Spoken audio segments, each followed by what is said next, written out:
Hello, I'm Angela Carter and welcome to my week 10, my final week of my tarot readings for you guys.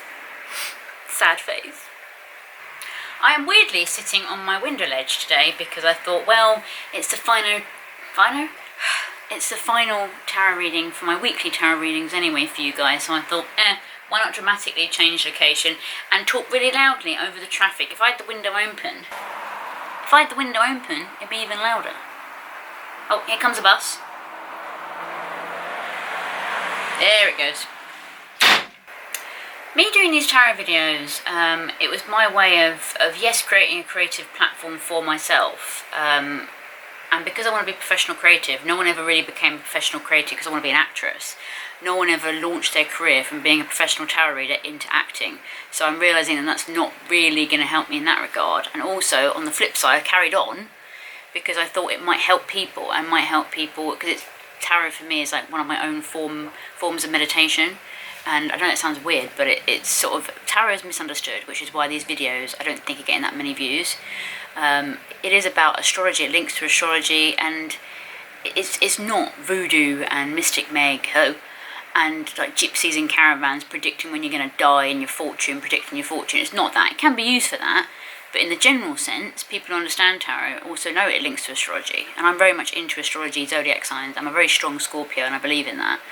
And it's not something you get sort of like I don't know, what's the right sort of wording?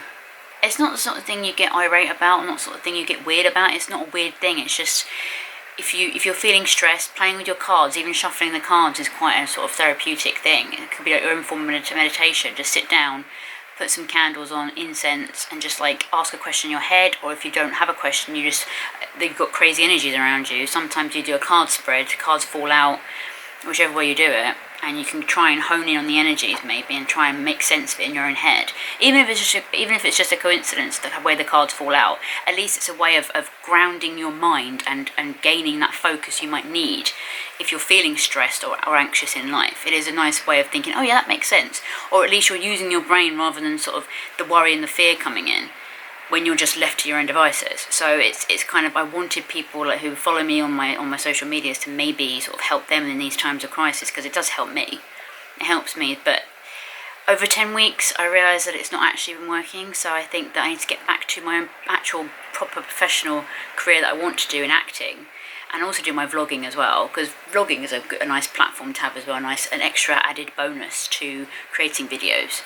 So I think I need to get back to that, because this takes up a lot of energy and time. And actually doing tarot readings yourself, it does take a lot of, tarot readers do, the ones I watch, do get mentally exhausted and drained and tired, so this is taking a lot out of me. I need to refocus that energy and focus it into my acting now. So this is my last weekly. I probably will do monthlies, and that's enough. Doing 12 zodiac signs per month is fine. So let's just talk about this week and then we'll get into the tarot, just my final one. I will still be doing personal readings, so if you do want a personal reading, you can still contact me via my social media pages. Oh, I'm going to miss doing that. I like playing virtual piano up by my face. And I will be doing some readings for friends. They've requested them as well, so I will be doing them, but at my own pace, rather than being forced to do it every single week. It takes a lot out of you. So let's get into the energies for this week, like I said. I think I'll sit like this so you can see a little bit of my other window and the traffic outside. So anyway, this week we have a new moon in Leo on Tuesday the 18th of August. This is 2020 obviously. Leos are quite self-assured, they're quite determined, they're a fire sign. So a full moon in Leo would perhaps make the world a bit more cinematic, one of the things I read, which is quite interesting for me because I want to be an actress, as you know. So that would mean we'd probably want to project and put out our self-diva, our own diva. But because this is a new moon, it's more about introspection and maybe scrutiny on our own selves. It turns our attention to being self-aware of ourselves and maybe what's going on. Because Leo in the tarot deck is represented by the Strength card, and it's represented by the Sun card because the Sun rules Leo and we are in Leo season. And so the sun illuminates. We had the sun last week in our tarot readings, which we're still in Leo season, so that is reflective of that. I mean, some Leos might not admit it, but Leos usually care about their public image. They care about the way they're projected in the world and the way they come across. So with a new moon, it may be making all of us think more like that. Leos are warm and generous, as well as dignified and dramatic at the same time. So there is that juxtaposition of both of them. So on this new moon this coming week, with the energies around us, the new moon in Cancer made us all reflect, and this may make us all push forward into our new selves, into our new image in the world, really. And for me, that's definitely reflective of what I want to do. So without further ado, let's head over that direction, this angle, over there to the tarot table, and get on with the last of my weekly readings. Enjoy. Bring some tissues, and for crying, obviously, not anything else. So we're not going to be at the tarot table. I'm going to sit with the elements on the windowsill I was sitting on in the introduction to my video. I may have to talk over the traffic, maybe have to be a bit louder. And I've been waiting a little while for the rain to pick up, so all my cards have flipped down, like a game of Guess Who. So I'm just going to flick them up again, hold on. Guess who? Anyway, right. I mean, unless these readings do pick up, I might carry on with the weekly readings. I'm never saying never, you know, never say never, like Justin Bieber. Oh my god. This week, week 10, the week where we pause. We have the Nine of Cups, the Star, the Page of Swords, the Fool, and the Hierophant. Boom. There is a running theme throughout all of these cards of wishes and trusting and new beginnings. It flows through all of them like the rainwater. So I'm going to start with these two, actually, because these two are kind of linked. Oh, reflecting the light. God. So we have the Nine of Cups and the Star. The Nine of Cups is usually seen as the wishes fulfilled card, and the Star is usually seen as the wish card. So the fact you have wish card next to wishes fulfilled means maybe, you know, wish upon that star. Like the song from the Disney film Pinocchio, When You Wish Upon a Star. Because the Nine of Cups on its own is contentment and satisfaction, gratitude, your wishes come true. So this shows up when you're content with life, and maybe just enjoying it for what it is, and just enjoying it where you can in the times that we're living in right now. Enjoying when you meet your friends because it's more special. Enjoying when you see extended family because it's more special. It's saying, like, appreciate what you have now. This also comes as a sign that the planets are aligned, and so what you have, everything you have wished for, or it is coming to you. Maybe if you wish upon that star. Because many of us are probably getting to a state where we feel more comfortable in terms of what we're going through. We've kind of got a routine going on, maybe we're more settled, but not settled. But we're hoping for a better future, we're wishing for one. If you have made a wish and are potentially waiting for that wish to come to fruition, and I can definitely relate to that, then these two showing up, especially the Star card, is an excellent omen that will be coming, that is going to happen. It will soon be granted. So enjoy life while you can, because not everything lasts forever, and good does come out of bad, and good can be in bad as well. Like, it's bad times we're living in now, but there is good to be learned and to be enjoyed. Many of us are bursting with new ideas, ready for that new future. For now, just live in the moment. Remember to count your blessings and express your gratitude for what you have. So, you know, think about the laws of attraction. Appreciate what you have now, because nothing lasts forever.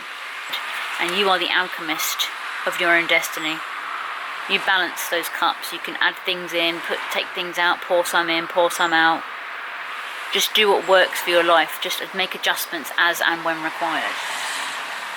Because the Star is hope and faith of that, of the new life. It is purpose and renewal, water, balance. A renewal of energy is going to happen, and it might be closer than you think. The Star follows the Tower in the tarot, so it comes as a welcome respite from destruction and turmoil, which is what we're living in. So we will come out of this. There will be... Excuse her modesty as well. She's not afraid. So we shouldn't be afraid. Don't live in fear.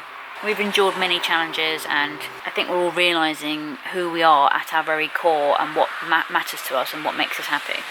When things are literally stripped away to the bare bones, or the bare skin at least, then we realise our truth. Just know that you're always connected to the divine, and we are all energetically connected by the same energy. We are all made from the same stuff.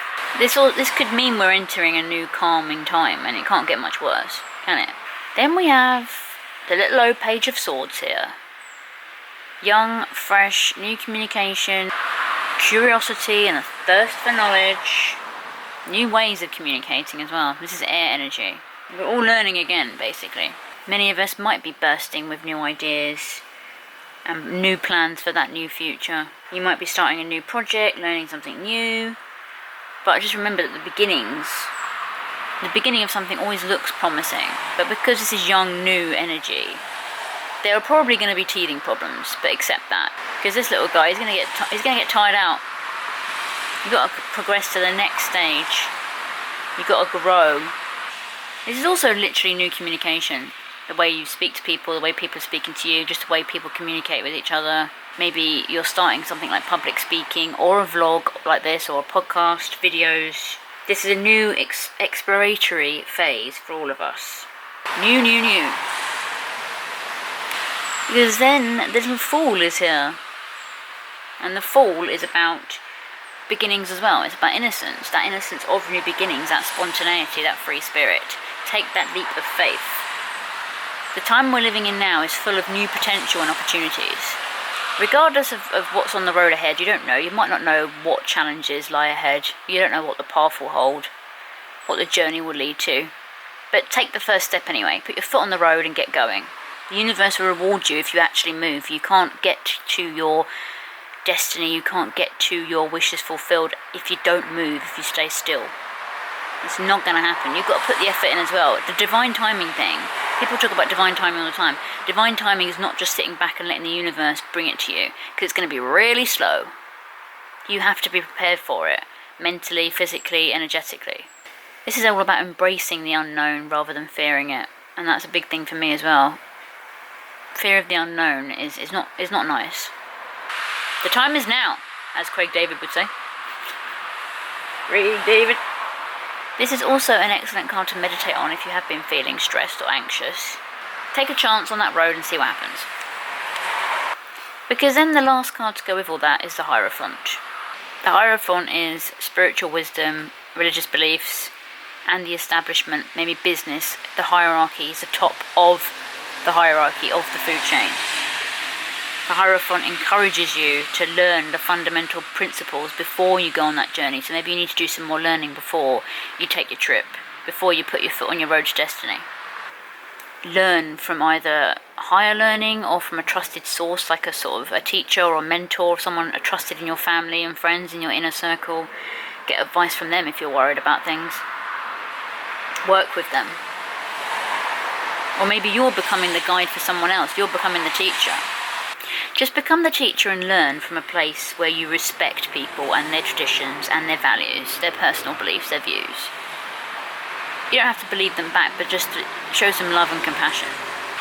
This card may have also shown up because maybe you're not willing to go out on a limb and jump like the fool. Maybe you realise that it is a balancing act between these two. It is a balancing act between taking a leap of faith, but also respecting the rules. Don't just go out on a limb. Don't do something negative that's going to impact other people and bring them down. Use your wisdom as you take that leap of faith. It is a balancing act. You also may be comforted being around people that you know and have the same beliefs as you, the same belief system. It's all about picking up your knowledge, what you know, what you've been through, learning from it, making a wish, and getting on that road to your destiny. Which is exactly what I'm going to do. I think I need to do it myself, so I'm stopping these weekly videos for a while. I might come back to them, never say never, as I said. But I think I need to get on that road to destiny. I need to take my leap of faith. One of my leaps of faith was in this tarot, but it hasn't really worked out. I might come back to it. But tarot, I don't want to become a professional tarot reader. I want to become a professional actress, like I said, and I need to get on that road myself. Get back on it, take that leap of faith, do things differently, and I've got plans, so we'll see what happens. I will wish upon that star. Guide me, divine universe. So for now, I'll see you for another tarot reading, probably a monthly reading instead, but for now, take care guys, and I'll see you out there on your roads to glory, basically. So stay safe out there, and I'll give you a double wave. Bye.